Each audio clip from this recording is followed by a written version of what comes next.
Okay guys, make sure to like, comment, and subscribe. Now, fasten your seatbelts. Here we go. Hey, you guys are looking great tonight. Happy Saturday. It is Saturday, February 15th, and it's 10:03 p.m. Eastern Time.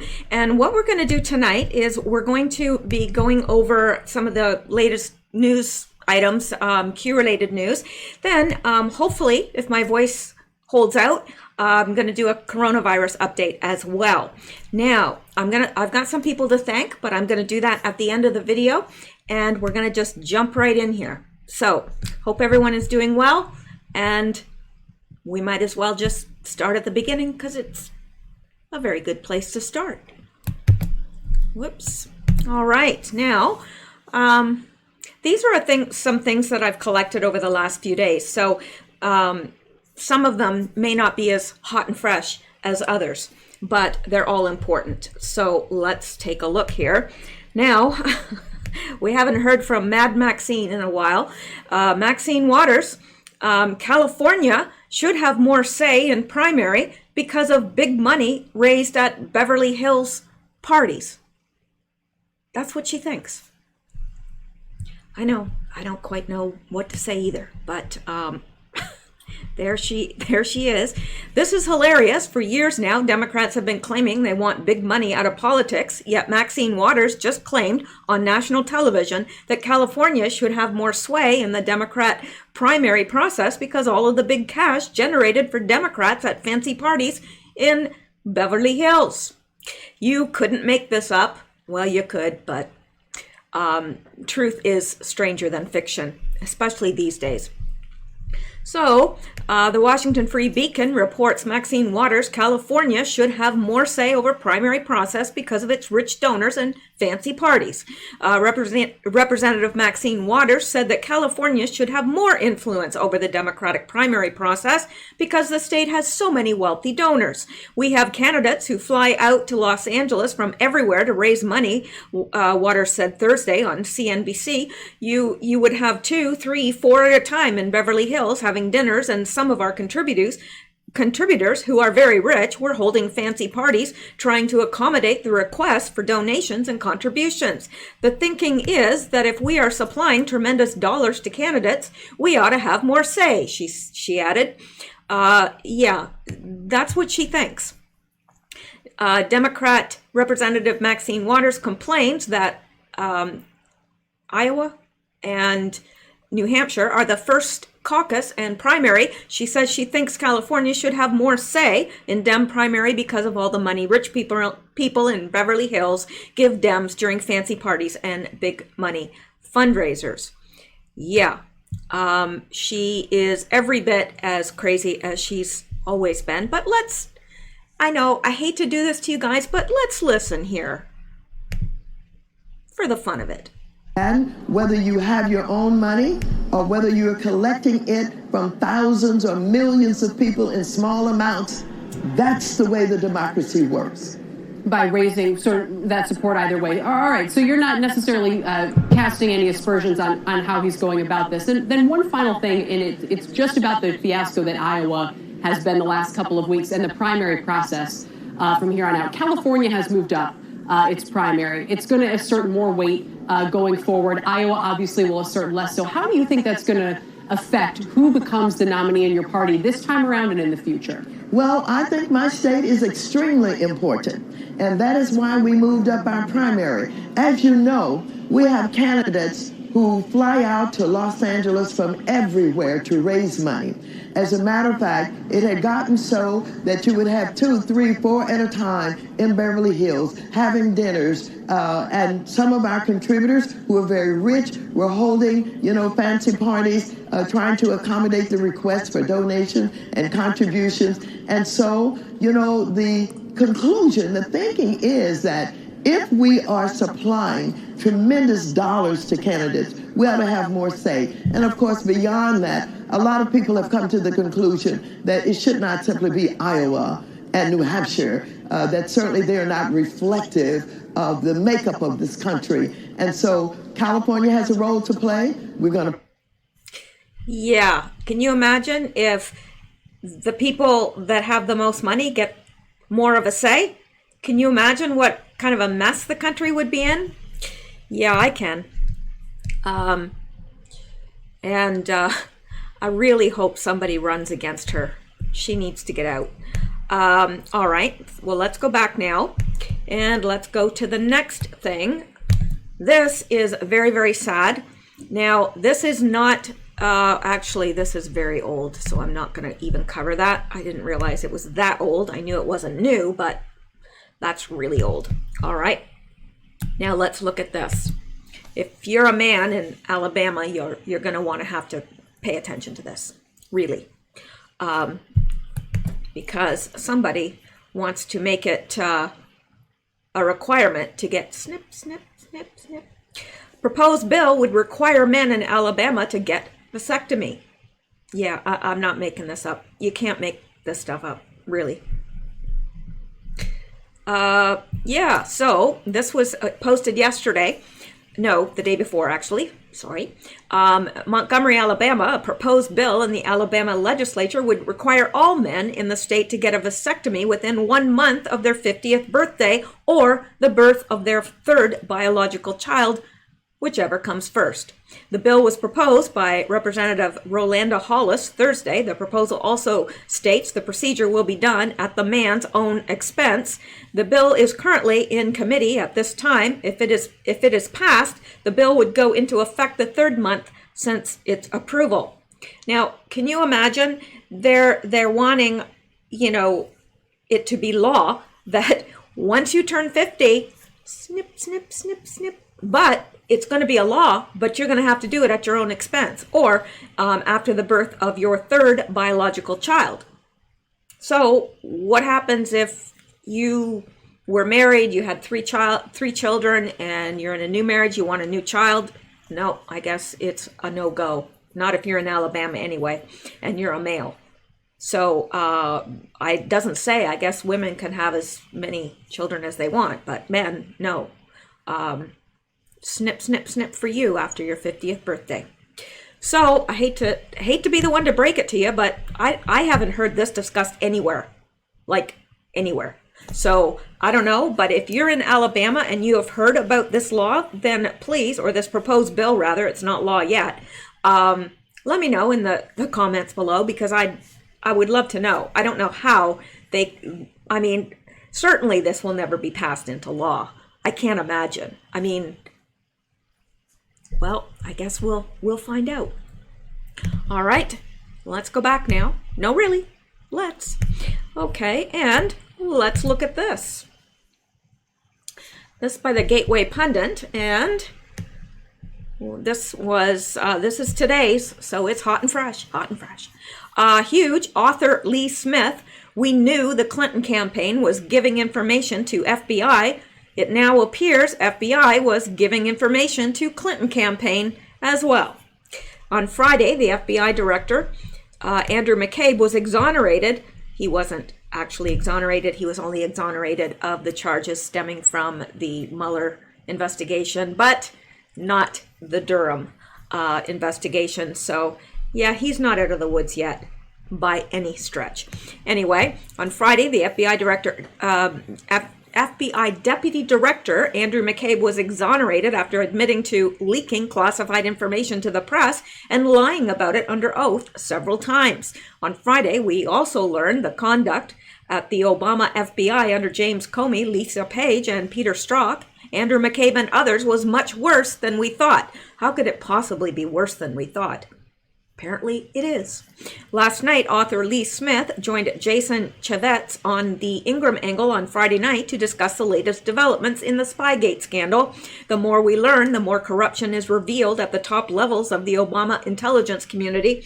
That shouldn't surprise anyone. On Friday, Eric Felton at Real Clear Investigations observed, buried in IG report, how an FBI team in Rome gave Steele highly guarded secrets. Felton points to a meeting in Rome a month before the 2016 election. A month before the 2016 presidential election, the FBI met Christopher Steele in Rome and apparently unlawfully shared with the foreign opposition researcher some of the Bureau's most closely held secrets, according to unpublicized disclosures in the recent Justice Department Inspector General report on abuses of federal surveillance powers. What's more, Steele, the former British spy who compiled the dossier of conspiracy theories for the Hillary Clinton campaign, was promised $15,000 to attend the briefing by FBI agents eager to maintain his cooperation in their Trump-Russia collusion investigation, codenamed Crossfire Hurricane. That investigation was so closely guarded that only a handful of top officials and the agents at the FBI were allowed to know about it. The report by Inspector General Michael Horowitz details how a team of FBI agents in early October 2016 shared with Steele extensive classified materials just weeks before the Bureau cut off ties with him for leaking his own research to the media. The secrets included foreign intelligence information still considered so sensitive that the IG's report refers to it even now only as coming from a friendly foreign government. In fact, this is a reference to Australia. That country's ambassador to Britain sent the United States a tip about loose talk by junior Trump campaign advisor George Papadopoulos. That's right, I said George Papadopoulos. The FBI has described that as the predicate for its Trump-Russia investigation. The IG report also discloses that FBI agents knew Steele worked for Glenn Simpson, whose opposition research firm, Fusion GPS, was paying Steele to dig up dirt on Trump for the Clinton campaign, and that Steele informed the FBI that the candidate, Clinton herself, knew about Steele's work. According to Lee Smith, the information sharing between the Clinton campaign and the DOJ, FBI, was much more extensive than previously reported. Now, does that surprise anyone? I doubt it. Certainly doesn't surprise me, and I doubt that it surprises any of you either. Author Lee Smith, we have known for a long time, of course, that Steele and the Clinton campaign was providing information to the FBI. It now appears the FBI was giving information to the Clinton campaign as well. Was that in order to direct the FISA so that they could obtain the spy warrant? People involved who were sharing this information with Steele, including Peter Strzok and Bill Presap. So that is quite interesting. Let me see how long this is. It's 4 minutes. The outlet unearthed a bombshell buried deep in the IG report on FISA abuse released last year. Inspector General Michael Horowitz discovered that FBI officials shared highly classified materials with former British spy Christopher Steele.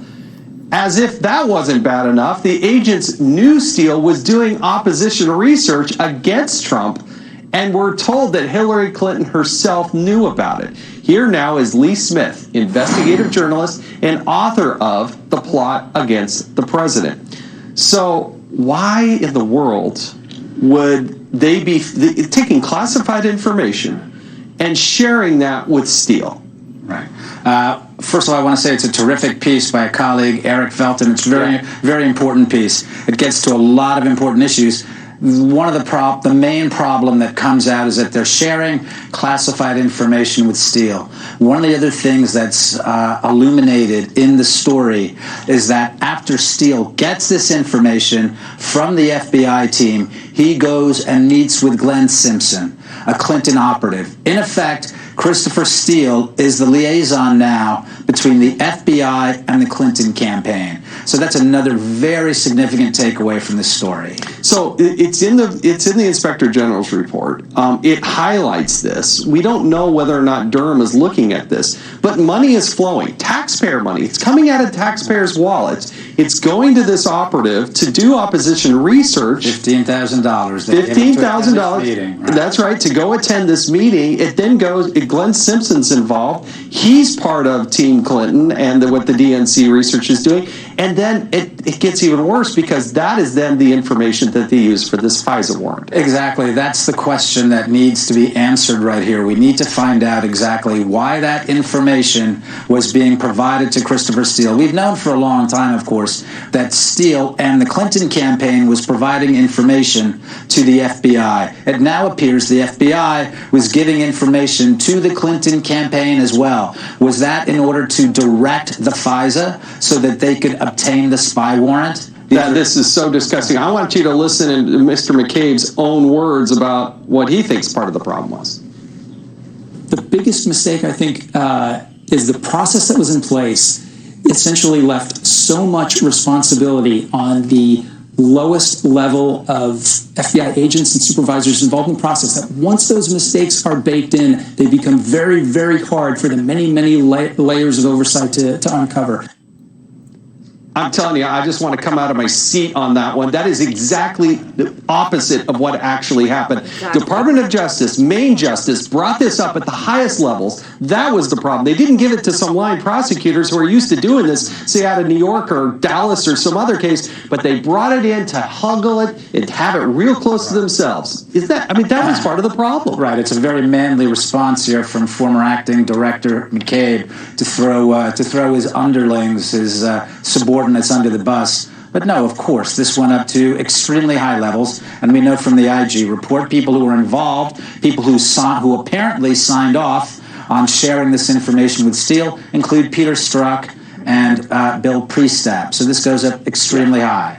This goes back to the earlier part that we were talking about, where I got to tell you, I know there was some news about the non-prosecution of McCabe, but if you think McCabe is out of the woods on this one, I think he's got another thing coming, because between Barr and Durham and the things that are going on at the Department of Justice, this show is not yet over. Lee, thank you. No, it's not. Very much. Not by any stretch of the imagination is it over. So that is good news, because I know people were extremely upset when they heard that McCabe was exonerated. They were extremely upset. But bigger slam dunk charges are coming, according to Q, and it only makes sense.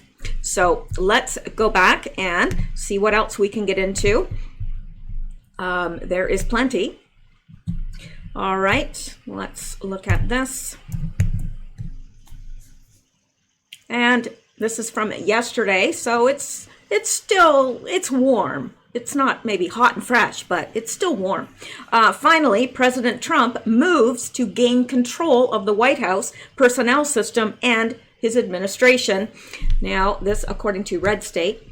Earlier, I posted a story on a speech by former White House Chief of Staff and Homeland Security Secretary John Kelly, in which he revealed that he was basically opposed to President Trump and his agenda, and yet took a job in his administration anyway, apparently seeing himself as some sort of a fail-safe device. This is an example of a larger problem and an ongoing critique of the Trump administration, which runs something like this. He hired the guy, he knew what he was getting, or, as the Trump derangement syndrome sufferers like to say, he hires only the best people. I really, really loathe those people. Now, and this is Chuck Ross, to quote Trump, quoting his favorite song, "You knew damn well I was a snake before you took me in." And that is in response to Jonathan Swan, who said administration officials tell Axios Trump feels he's surrounded by snakes and wants to clear out all of the disloyal people. Well, I think that's a very good idea. You know, you can't have a bunch of Obama holdovers there and think that they're going to be loyal to the administration, because, of course, they're not. But I think that he allowed them to be there for a very specific reason. I don't think Trump is stupid by any stretch, and I think he knows exactly what he's doing. Not to dunk on Chuck Ross or anything, but that is a very superficial view of the situation. Unlike a George Bush, either of them, Donald Trump arrived in Washington, D.C. with no connections to the D.C. policy establishment. In fact, he arrived after a bruising primary and general election that left him alienated from the GOP establishment. The GOP establishment might not have called his supporters a basket of deplorables, but they nodded their heads and chuckled when they heard it. The same establishment had gotten rich and fat off illegal immigrant labor and outsourcing American jobs to wherever. They were used to keeping the GOP base in line with promises and crumbs. George W. Bush had GOP majorities for 6 of his 8 years. How much did they accomplish in regards to slowing illegal immigration or reducing abortion? While delivering zero, when Trump arrived in Washington, he was reliant upon the very same people who had opposed his election to staff his administration. Some hardcore never-Trumpers were hired in an attempt to placate factions in the GOP. Some cabinet secretaries, like, for instance, James Mattis and Rex Tillerson, pressed to retain Obama appointees or bring in registered Democrats with whom they had worked into senior policy positions. The head of the White House Personnel Office overseeing the hiring of political appointees went to an end-of-the-world party when Trump dispatched Ted Cruz in Indiana. A guerrilla war was fought against the administration by using the security clearance process to force out many of Trump's most loyal followers. Personnel, as they said, is policy. It makes no difference what Trump wishes to do if he doesn't have the people in place to vigorously follow through and make sure things happen. The current White House has also welcomed other never-Trumpers into the executive branch for political positions, which number about 4,000 and are filled by each presidential administration. They range from senior officials whose nomination required Senate confirmation to policy professionals, lawyers, and speechwriters. In past administrations, a candidate's allegiance to the president was vetted and considered a plus, if not a must. So why is the Trump White House filling any of these spots with people who have been openly or privately hostile to the president? Retired Army Colonel Douglas Macgregor summed up the absurdity, I can never say that word, absurdity, of the situation on Fox News. I think President Trump lost control of the whole appointment process in staffing the government shortly after the election, he said. He ended up appointing large numbers of people who subsequently brought in their friends, almost all of whom were opposed to Donald Trump and his agenda. Indeed, the appointment of never-Trumpers was aggressively championed and insisted on by some senior cabinet members. Some candidates were directly approved by the president himself, while others were proposed by the White House political staffers as compromise picks with cabinet secretaries. Many others slipped in because, despite their anti-Trump sentiments, they had not revealed or were not asked about their views in public.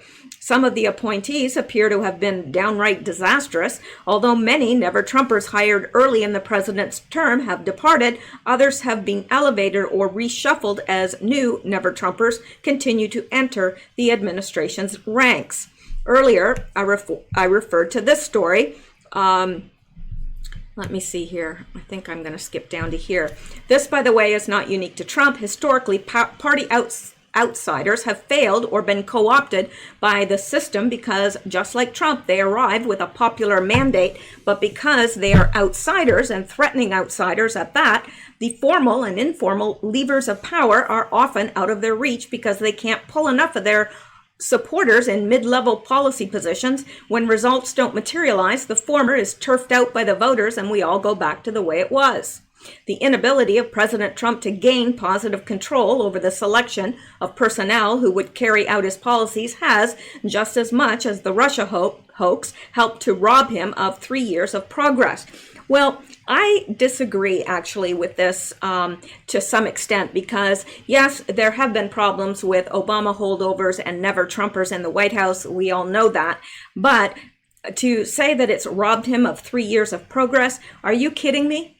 He's accomplished more in 3 years than any president before him.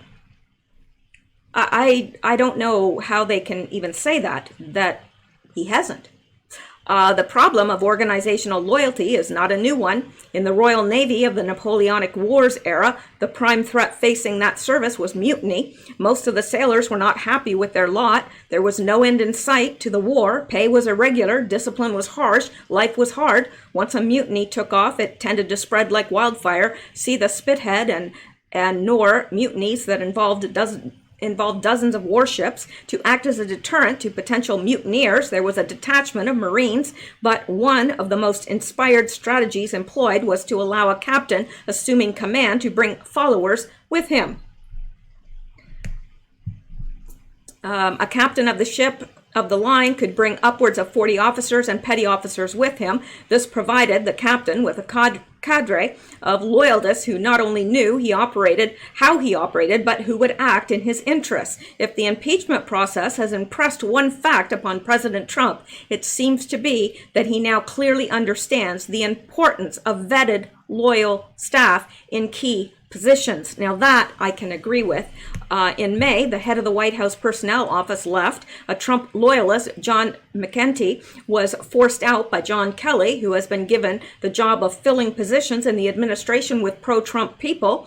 Hope Hicks, a trusted advisor, has returned after an absence. The NSC is being pared down. While it was undoubtedly overstaffed, it was clearly overstaffed with openly anti-Trump Democrats from CIA and state and defense. The current cabinet secretaries seem to be taking marching orders from the White House rather than from the entrenched bureaucrats or progressive interest groups. If Trump is reelected this year, then he will be well positioned to smoothly transition into a second term, strongly supported by an administration fully staffed with people loyal to Trump's agenda. If the worst happens, then this move is a sure contender for a winner of the Too Little, Too Late award.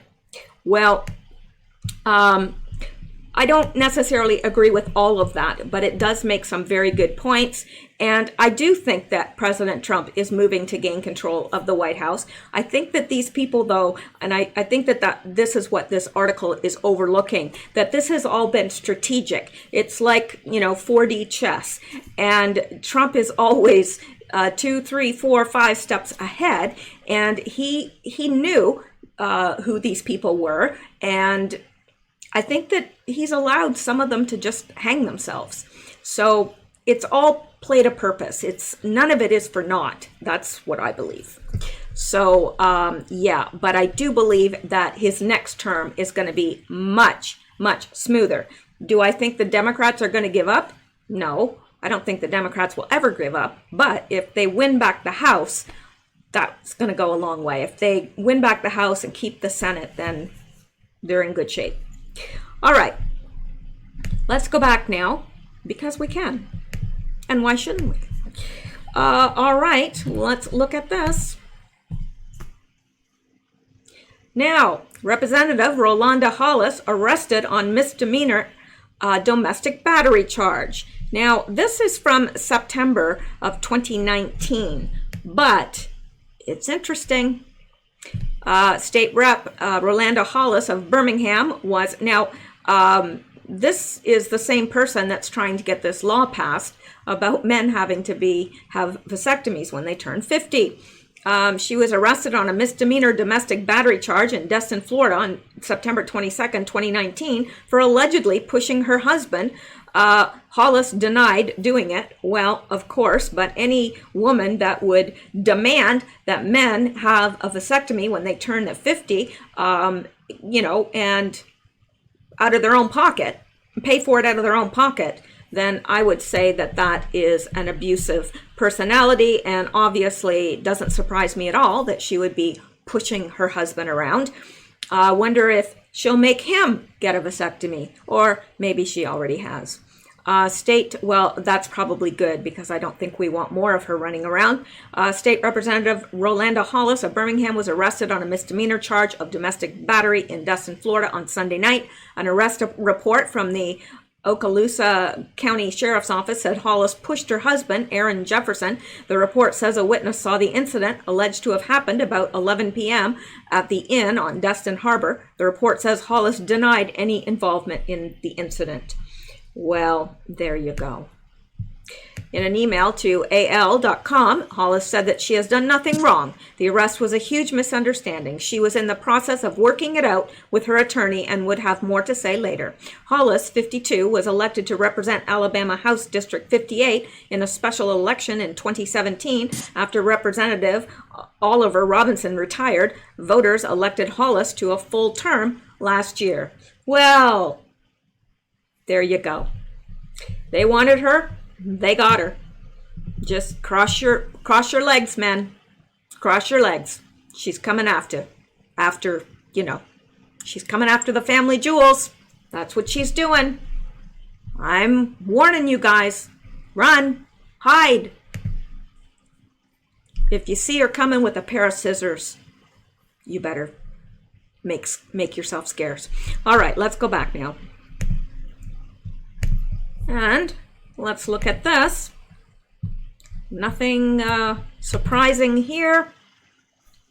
And you know what? This is old as well. This is from last year, and I think we've already covered it, to tell you the truth. So let's go back. And this is new. Caitlyn Jenner to pose nude for Sports Illustrated cover. Okay, now they've gone too far. I mean, way too far. Caitlyn Jenner to pose nude for Sports Illustrated cover. Do you wonder how many magazines they'll sell? Probably not many. She will reportedly be wearing nothing but an American flag and her Olympic medal. All right, then. I'm just going to skip right over that because I don't know what to say. What do you say? The world's getting crazy. I'm telling you, it's getting crazy. All right, now let's look at this. Sources tell Hannity those who engaged in premeditated fraud on FISA, they're about to see their worlds rocked. Well, this is from today. It's hot and fresh, and I think that they deserve to have their worlds rocked, and not in a good way. All right. Friday's announcement that the DOJ will not charge former FBI Deputy Director Andrew McCabe for lying to investigators on 4 occasions, 3 times under oath, left many of us in a state of shock, especially as the 4 prosecutors handling the Roger Stone case insist he deserves a 7 to 9 year prison sentence.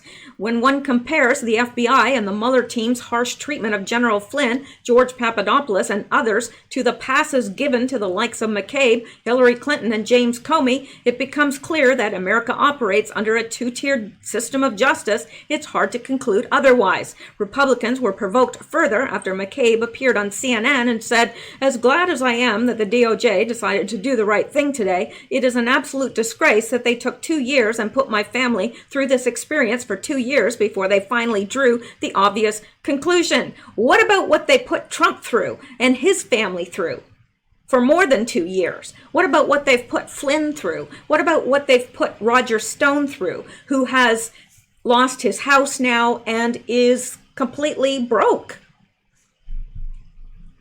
because of all the lawyers' fees and everything else? That's not fair.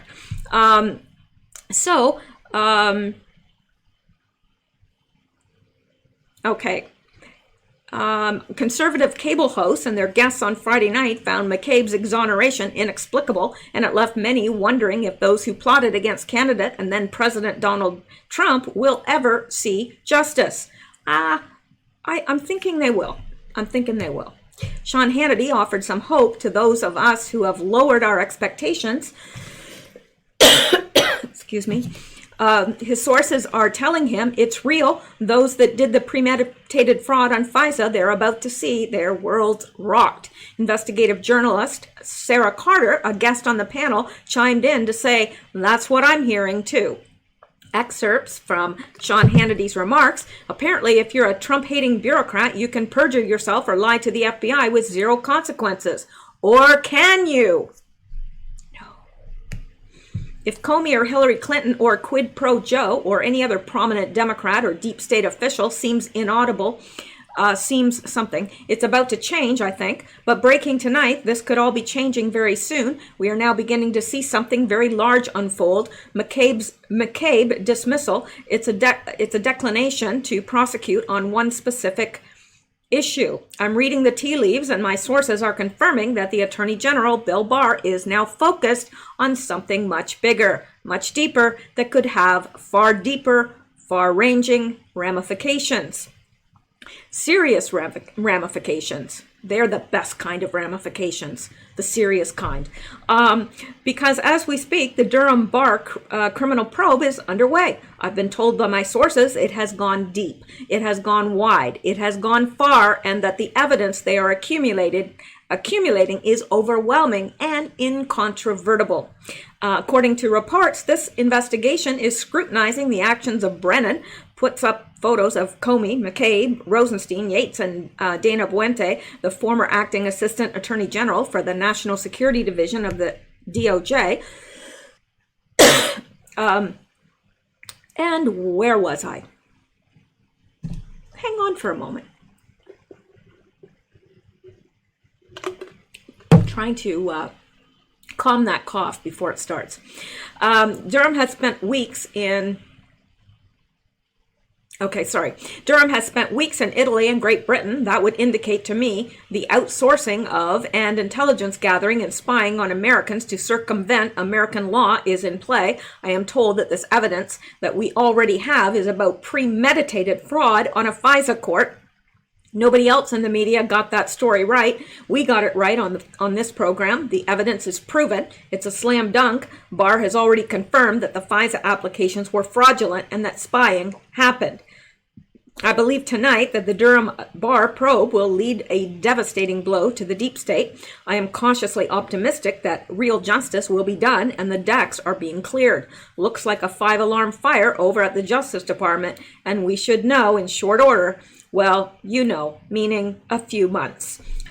So this is all very, very good news. Former acting attorney general Matt Whitaker appeared on the show and said, I see what you see. I see that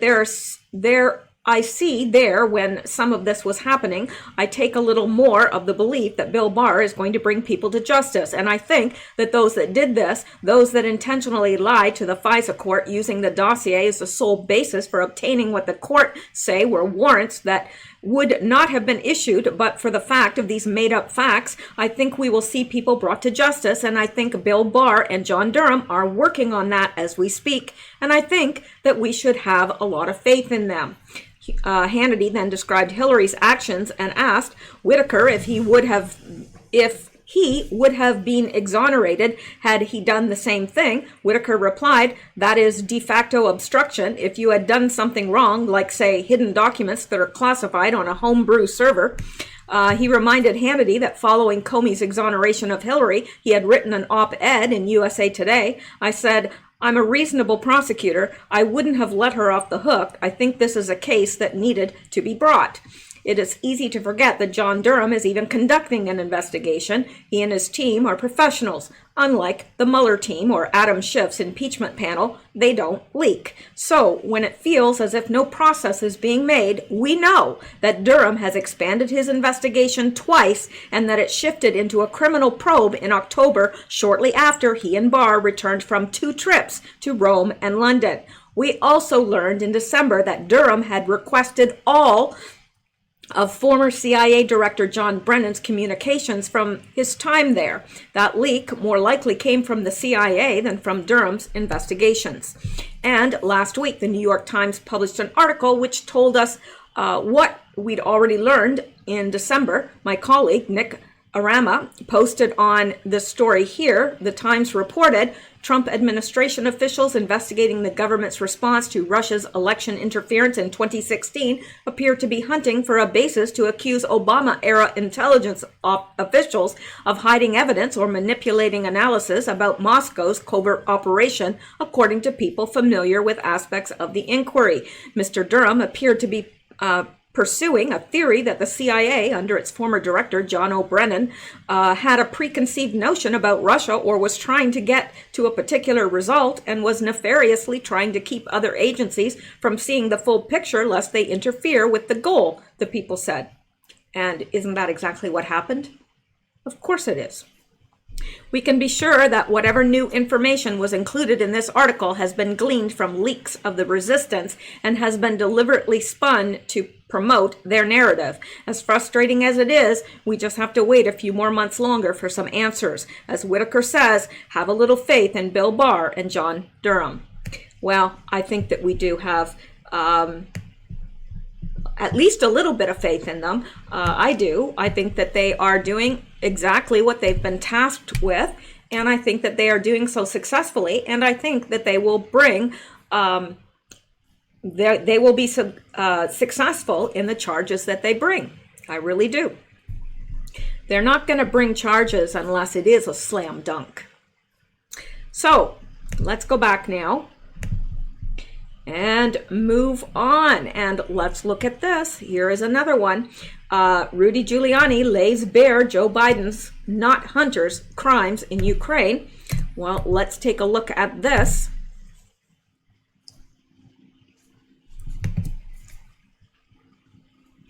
Rudy Giuliani lays bare Joe Biden's, not Hunter's, crimes in Ukraine. This, again, is from today, so it's hot and fresh, maybe even crispy. I don't know. Now that President Trump has been acquitted for life by the U.S. Senate, there is a renewed interest in investigating Ukrainian corruption. That's a byproduct of the impeachment farce that the Democrats weren't banking on, as the American public was exposed to much about Ukraine-related corruption that the Democrat media complex has kept hidden during the age of Trump. For example, 3 members of the Senate Foreign Relations Committee, Ron Johnson, Chris Murphy, and John Barrasso, are reportedly interested in meeting with Ukraine's president. Rudy Giuliani, President Trump's personal lawyer, has been conducting a private investigation into Ukraine corruption for over a year now and has collected, in his words, a mountain of evidence that will bury the Bidens. He has posted 6 podcasts on his website that detail some of that evidence. Giuliani has been making the rounds on cable news programs trying to get the word out. On her Fox News Channel program earlier in the week, Shannon Bream reported that Democrats are accusing DOJ of creating a clearinghouse for Rudy Giuliani's fabricated dirt on a political opponent. To explore that allegation, she interviewed Rudy Giuliani directly about it. Here is some of the question and answers. Bream, the Attorney General, has said that he will welcome the information coming from you. Apparently, it's going to come through the U.S. Attorney's Office in Pittsburgh. The FBI says its agents will evaluate it. Obviously, Democrats are not happy about that. House Judiciary Committee Chairman Jerry Nadler said in a letter to AG Barr, any official relationship between Mr. Giuliani and the department raises serious questions about conflicts of interest. Are you getting special treatment, or is this something ... Giuliani. My, am I getting special treatment? I first revealed these facts about Joe Biden's multiple crimes in Ukraine, Iraq, China about 10 months ago, and nobody paid attention. Not only am I not getting special treatment, I've been getting terrible treatment. This should have been investigated 3 years ago. If President Trump had gone on a stage and said, I pressured the president of another country to dismiss a prosecutor, there'd be an investigation the next day. In fact, they tried to say President Trump said something like that about 2 months ago, and every headline, every newspaper, bribery, bribery, bribery, bribery, bribery. Joe Biden says it. Part of the protected class, all those people on the Council of Foreign Relations don't even inquire why he didn't have the prosecutor fired, because his son was in the middle of an investigation. I didn't just give him information. I have a document here that's a smoking gun. It comes from Latvia. It describes Hunter Biden's involvement in laundering $14.8 million. It's a government document of Latvia, $14.8 million being laundered through 3 different banks and disguised as loans. It's the tip of the iceberg. Bream. People have said that Ukrainian prosecutor Alexander Shokin was doing a great job, and so other people wanted him out anyway. People have said that Ukrainian prosecutor Alexander Shokin wasn't doing a great job, and so other people wanted him out anyway. From New York Magazine, contrary to the Trumpist claims, Shokin was not investigating Burisma at the time. The Obama administration, in which Biden played a key role on Ukraine policy, was specifically upset with Shokin for his failure to investigate Burisma. Hang on, where'd we go here? Right here. All right. Giuliani laughing. Okay, I'm not buying that at all, because I have a fact. They're lying.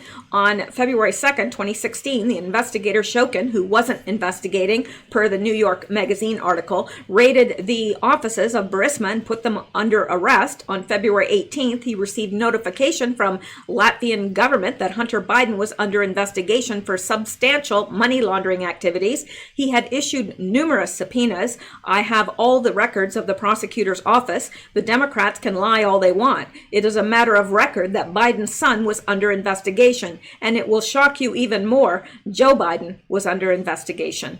Bream. What about the UK, though? Because they obviously had very real concerns about the leader of Burisma, and they had pushed for investigations. They wanted information, and they said Shokin didn't help us. He didn't cooperate and help us look into this other Burisma, ... Giuliani. Can I just point out something about how false this is? Shokin wasn't the prosecutor general then when the Brits requested Burisma-related information. That's a totally different man who did this. In fact, that man got fired for that, and Shokin was put in after that happened. I know the incident you are referring to. They were trying to seek $27 million from Biden's boss, the crook, Burisma founder Mykola Zlotowski. They didn't send in the papers on time because the president of the Ukraine, Petro Poroshenko, who preceded Vladimir Zelensky, was paid a $5 million bribe by Zlotowski. Mr. Shokin was not on duty, wasn't involved, wasn't prosecutor general at the time. He became prosecutor general 3 months later. So the lying Democrats haven't really got to try to find the So the lying Democrats really got to try to get their facts straight. Biden is so guilty. It is so obvious that this was a bribe. You have to be a fool not to see it. Bream. Apparently there is a lot of disagreement as to whether there was an investigation or not. There was a number of people in the international community saying that Shokin wasn't doing a Burisma investigation. Giuliani, you have public facts showing that Shokin was fired while doing a Burisma investigation. You have an arrest that showed that, but the fraudulent American media won't publish that. Why doesn't someone interview Shokin? Because our embassy won't give him a visa. Do you know he was poisoned? I have the medical record that says he was poisoned with mercury poisoning. Excuse me. Bream, my point with AG Barr, there's a lot of dirt. There's a lot of dirty doings in Ukraine, so this is what the AG says about that. Plays a video clip of Barr stating the need for caution about anything coming from Ukraine due to differing agendas, and anything received can't be taken at face value. Do you agree that there are people with competing interests over there, but you feel good that DOJ has welcomed your information? Giuliani, I investigated the mafia. I investigated terrorist groups. They all have conflicting interests, and they all lie one after another. Unfortunately for Biden, this case doesn't come from the Ukraine. It comes from his mouth. Just listen to his statement. I offered something of value in exchange for an official action. And then there are records showing that his son was under investigation. That is a first-year assistant district attorney's bribery case. All the Ukrainians do is corroborate the confession of Joe Biden. Just listen to the tape available on Giuliani's website. All Shokin says is largely the same thing that Biden says, and then 5 other Ukrainian prosecutors, and they, DOJ or the media, haven't interviewed a single one of them. Bream, do you think you'll get a fair shake now with the DOJ? Giuliani, I sure hope so, because the Vice President of the United States committed a crime at the highest level of government. It hurts our relationship with the Ukraine. We are fools in the Ukraine. Every time he went there and talked about corruption, the Ukrainians would say, start with getting rid of your son. Your son is pulling in $8 million for a no-show job, and unfortunately he's a drug addict, and we all know it. And you're talking to us about corruption, Joe? How about you straighten it out? And how about Obama? You straighten it out? It was reported in the New York Times, and he didn't do a darn thing. If you watch my podcast, I have 3 witnesses who say that it was well known throughout Ukraine that Joe Biden had been bribed by Mykola Zlotowski, and the bribe was getting the son the job, and then he would get Zlotowski out of trouble, and that they were paid anywhere from 8 to 20 million. End of the Q&A. It's not just Hunter Biden, it's Joe Biden who faces legal jeopardy too. The legacy media have been covering for the Bidens for years, claiming that the Ukraine corruption story has been debunked. No one who has listened to a Giuliani interview on the subject or watched one of his podcasts detailing the evidence can say with a straight face that there's nothing there. This is going to get really interesting as the U.S. attorney in Pittsburgh sifts through that mountain of evidence. Ukraine will be the end of Joe Biden's political career. The end. Well, let's hope so. Let's hope so. He needs to, his political career needs to have an end put to it. So very interesting stuff. We can't say that there's nothing happening because there is a lot happening. Okay. Now, this from Trump Jr., Donald Trump Jr., since Bloomberg said he would spend whatever money it takes to defeat Trump, whether he is the nominee or not, why would any Democrat vote for a guy with all his issues and exactly zero real organic following? Wouldn't they just nominate someone with some personality and a base? One would think. And this by Charlie Kirk. Breaking, and this is the best news I've had in I don't know how long. I grinned like a fool. I really did, because Michael Avenatti, you know, everything that he tried to put out there has come back on him. Michael Avenatti found guilty on all counts in his Nike extortion trial. CNN and MSNBC had him on 108 times in just 64 days. They called him a contender for president and Trump a criminal. Today, Trump is acquitted and on his way to re-election, and Avenatti is convicted and, might I add, on his way to prison. So that, I think that's good news. He deserves to be in prison. And Juanita Broadwick says he once said to a female employee regarding his billion-dollar computer terminal, "It will do everything, even give you oral sex. That puts you girls out of business." Why is Bloomberg's long history of egregious sexism getting a pass? I'd like to know why, too. I really would. And this by James Wood. James Wood is back on Twitter, and I'm so happy because I don't know, I think he's one of my all-time favorite Twitter users. Anyway, let's look at this. Bloomberg reportedly considering Hillary Clinton as his running mate. How stupid can he be? Really? And James Wood says, death wish. Yeah, I mean, if he hires Hillary as his, his running mate, I think he should maybe get a taste tester for his food. And, you know what's trending now? Really? Do you know what's trending?